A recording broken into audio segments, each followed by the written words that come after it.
Hello everyone, welcome to Home Talk. My name is Fiona DeBell and today I am going to be showing you a really cool, exceedingly pretty hack on an IKEA cake plate, I guess it is.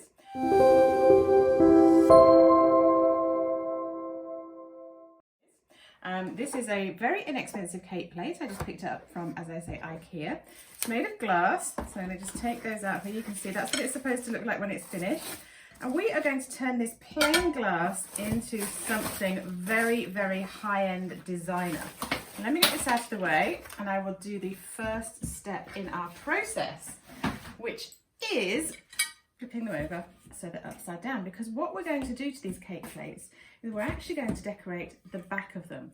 And what I'm going to do is not food safe, but because they're glass, we'll still be able to use the top.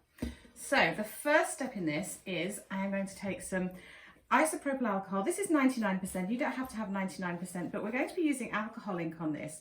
So anything above 70% is perfect. So the first thing I want to do is make sure there's no finger marks or any kind of grease spots or anything else on the back of this glass. And the reason for that is if you have any kind of greasy marks or any kind of fingerprints are the worst. I should probably have really put my gloves on before doing this, but that's okay. And it just takes away that possibility that the plate and the alcohol will leave kind of bubbles or dips or little spots where it doesn't actually cover. So I'm going to do that first of all, and then I'm going to put my gloves on and I'm going to attach some tape just around the bottom. The other thing I'm going to do is I'm going to take some instant tack, just some sticky tack, but you could use children's Play-Doh or anything else, and just plug up the hole in the middle. And the reason I'm going to do that is because it just saves the alcohol from dripping through, or the alcohol ink from dripping through. Even though I can wipe it off afterwards, it's not a problem, but why add an extra step when I can do the prevention in the first place? So bear with me for one moment whilst I just get that all prepared. I just spent a couple of minutes adding I actually used washi tape to the bottom of the glass, and it really, as I said earlier, doesn't matter if some of the alcohol ink goes onto the other side of the glass because you just wipe it away using that isopropyl alcohol. So I'm pretty much ready now to start adding colour. You can see, as I said, I was plugging up the holes there. I should note that I do have, and I normally use this mask when actually applying alcohol ink. Very attractive, as you can see, but I'm working in an extremely well ventilated environment here in my studio today. So I'm just going to advise you if you can either do this outside or make sure you wear the proper protective equipment.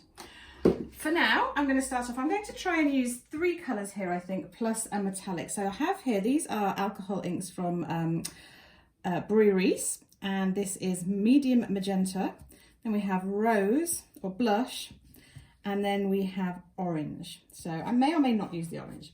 And the final thing I'm going to use is a mixative here, and this is from Ranger, and this is like a lovely gold, you can see. And I'm going to give that a very quick shake before we start out, because that makes all the difference in the world when you're actually trying to use this. So I'm going to just make sure my lid's loose, start off, and I am going to start off with our very first one, the big one here.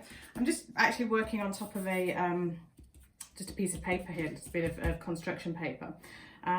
But you don't have to do that at all. I just did this so that you could actually see. I didn't think you'd be able to see otherwise. So I am going to go for a very random pattern. I don't want anything very specific.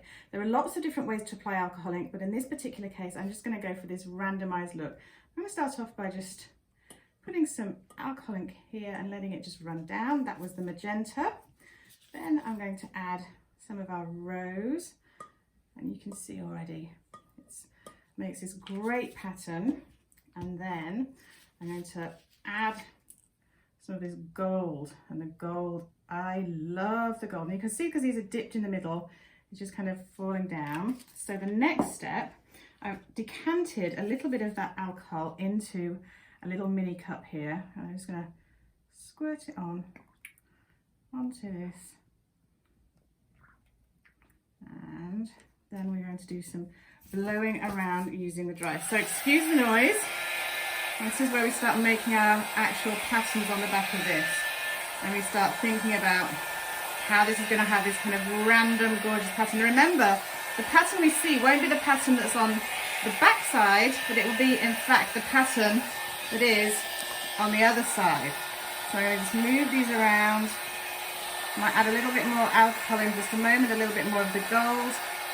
So that's our first one. This is such an easy thing to make. You really don't have to have any skill for doing this part of it. You just need to know what colours you like and know how you want to do it. And look at that, my tape has come off, but that's fine. So I'm going to add a little bit more of the alcohol. I think we're going to just make a bit more of a pattern around here. And this is a really great thing about this. If you don't like what you've created, you can absolutely just rub it off and start from scratch. I'm going to do a little bit of manoeuvring here. I might actually just ditch that tape. Some things work, some things don't. There you go.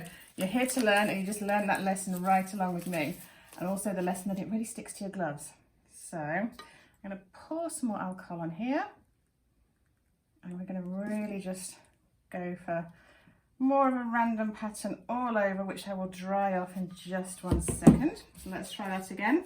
Maybe add a little bit more of the pink in there. And boom, here we go.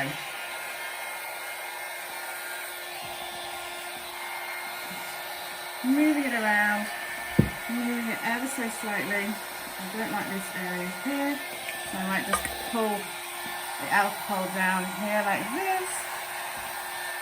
And there we go, it dries very quickly. Now if you did want to leave it at this stage and you didn't want to do anything else to it, you could actually bake this in the oven. If you Google, you can find out exactly how to do that. There we go. So let's see what I think so far. So there we go, it's like stained glass already, you can see it. And remember, we were looking at the other side, so I'm going to carry on and do the next one. I'm going to get a bit more of this alcohol here, so I've got enough. I'm going to do, let's do this one. So I think a lesson was learnt there regarding the dipping. So let's put some colour in there. A little bit more of the rose colour. And absolutely going to go a bit more crazy with the gold. I might put some more gold on that first one in a minute. But I love the gold with alcohol ink. So then we're going to take the alcohol again. I'm just going to do a little bit more of a pour on this. And let's see if the tape stays on this time. So lesson learnt from that first piece. Now let's move this around. Get your fingers in there if you want to. Move it around and create that beautiful stained glass-like effect. Just moving it just so I cover it all. And add a little drop more alcohol onto here. And then I'll get my dryer out. So I'm going to complete all 3 of these. Excuse me, I turned the dryer on by accident. And complete all 3 of these with this first coat. And then I'll flip them over, decide if we want to do a second coat. And I will come back to you in just a moment. So I have now completed each of these 3 pieces of glass, layer 1, layer 2 and layer 3. So let's take a look. I haven't peeked at these yet, so cross our fingers and hope that they are going to look beautiful. Whoops, there's layer 1. Oh yes, I think I like that. It's like gorgeous stained glass. And look, you have got my fingerprints on here, which we will clean up when we get to the next stage. Number 2. Oh, yeah, another one. Again, it's just like that beautiful stained glass. I have a piece of glass actually downstairs in my home that is stained glass, and it cost an absolute fortune from an art museum, and it really does not look terribly dissimilar to these. Okay, so the next step is we're going to put a seal on the back. So I'm going to flip them back over the other way because we want to make sure that we cover them. And if you wanted to actually leave them at this stage, you could do that. You could bake these in the oven. I'm not 100% certain what the temperature is and for how long, so you would need to Google that, or I will answer that if I find that out. But if you put them in the oven, they can be absolutely sealed. They'll be great to be able to use them. But I am going to first of all add this to the back of these. This is a product called Kmart Varnish, and what this does is it just seals them. It just gives them a nice seal, because I'm thinking I'm probably going to add a white behind them, but we'll kind of consider that as we go along. It's one of those things that the artistic process, do you, don't you? I think I'll have to have a look and see how they look in a little minute or two. So first thing first, you have to give this a really good shake. I shook it before we kind of came on here to film. What I should have done is take the lid off. So I'll give it a good shake, and we're going to actually give this 4 or 5 different coats. So again, breathing apparatus, highly recommended. I've got my breathing apparatus here, but for now, let's just quickly give these a coat.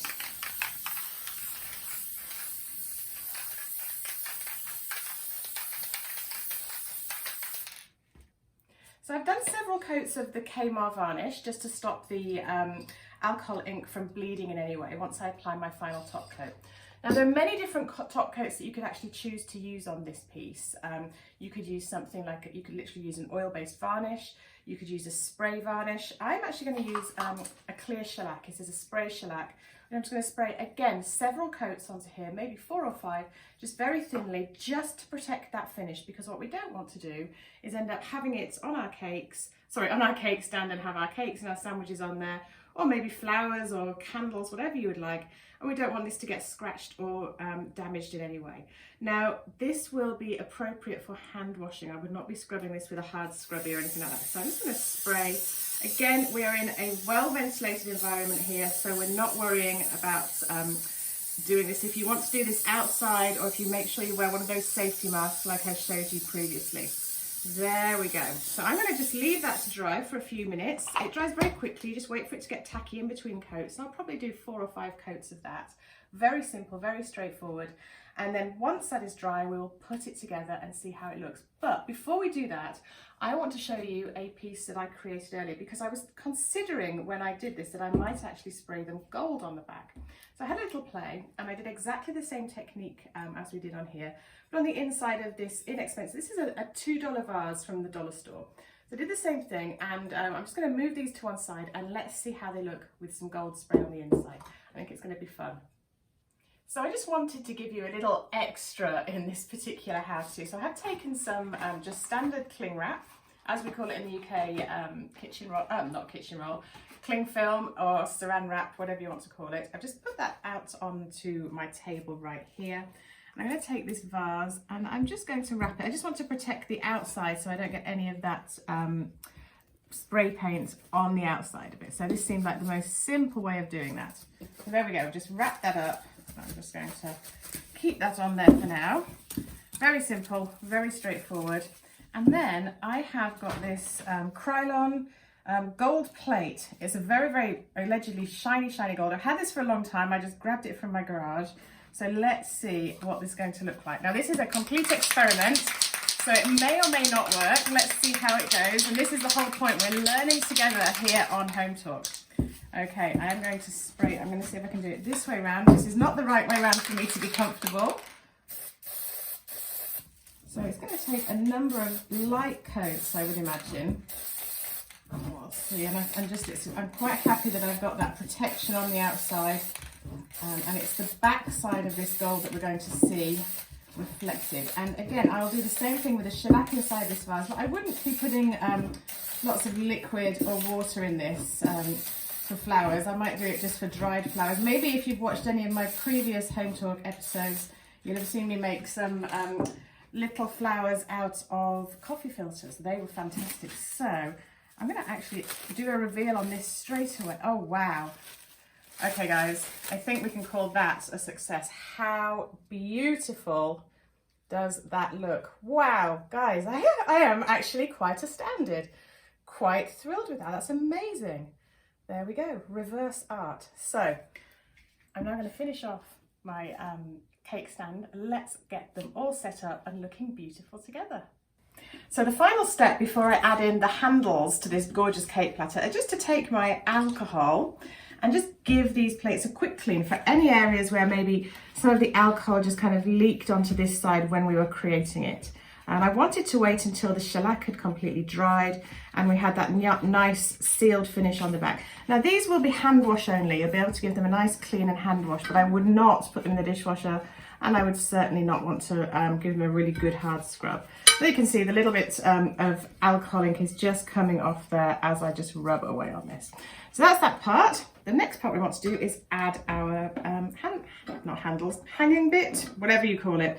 So there's a bottom bit that I've put in there already. Oh, I forgot to have these little washers, which just go on first.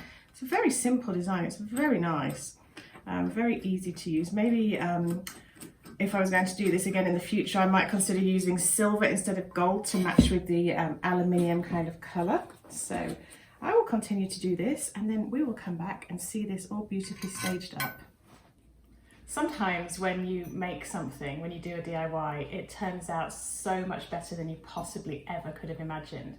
And I have to tell you, this is one of those occasions. I am thrilled with the way that these cake stands turned out and the way that the vase turned out. They are just beautiful. In fact, I think I'm probably going to be making quite a few of them for family and friends. I'm all set up, ready for afternoon tea. Right here, I've got some lovely flowers to place into my vase. I'm not going to put water inside the vase. I'll put a little jar inside and add that for the flowers.